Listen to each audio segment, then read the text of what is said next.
जालन्याच्या बैजोडा गावामध्ये रस्त्यावरून ग्रामस्थ संतप्त झालेत। परतूर तालुक्यातील बैजोडा ग्रामपंचायतीमध्ये भ्रष्टाचार झाल्याचा आरोप केला जातोय। निकृष्ट काम केल्याचा आरोप गावकऱ्यांनी केलाय। बोगस बिल काढणाऱ्या सरपंचावर कारवाई करा अशी मागणी गावकऱ्यांनी केलेली आहे। तर इथला जो रस्ता आहे तो अतिशय निकृष्ट दर्जाचा आहे। ही दृश्य आपण बघू शकतोय। हा रस्ता आहे की खडक टाकले असा सवाल या ठिकाणी उपस्थित होतोय। एक्सक्लुझिव्ह अशी दृश्य लोकशाही मराठीच्या माध्यमातून आपण बघू शकतोय। गावातून जाणारा हा रस्ता आहे, पण त्या ठिकाणी फक्त दगड दिसतायत, रस्ता कुठेही दिसत नाहीये। आणि अशा या जालन्याच्या बैजोडा गावातील ग्रामस्थ आता संतप्त झाले आहेत। त्यांनी ग्रामपंचायतीवर भ्रष्टाचाराचा आरोप केला आहे। तर बोगस बिल काढणाऱ्या सरपंचावर कारवाई करा अशी मागणी सुद्धा करण्यात आलेली आहे। दरम्यान रस्त्याचं काम झालंय की नाही असाही सवाल आता उपस्थित होतोय।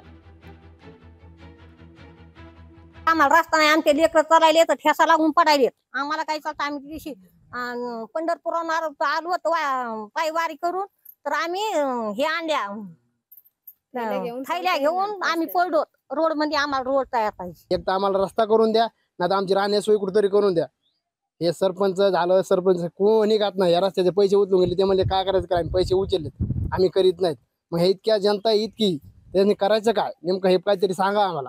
आणि ज्यानं हे पैसे खाल्ले त्या रस्त्याचे त्याचे बिल उचलून घेतलेत, मग शासनाने जेव्हा काही करायला पाहिजे का नाही? का नुसतंच कोणी येईल रस्ता करीत नाही, असं करीत नाही।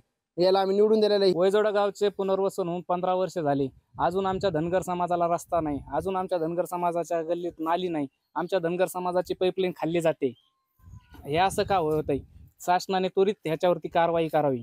ज्यांनी कोणी खाल्ले असेल, जे बोगस काम केलं असेल, त्यांनी लवकरात लवकर याच्यावर काहीतरी तोडगा काढावा आणि आमच्या धनगर समाजाचं समस्त नागरिकांचं काम पूर्ण करून देण्यात यावे। लोकशाही मराठी ऐका, पहा, जागरूक रहा।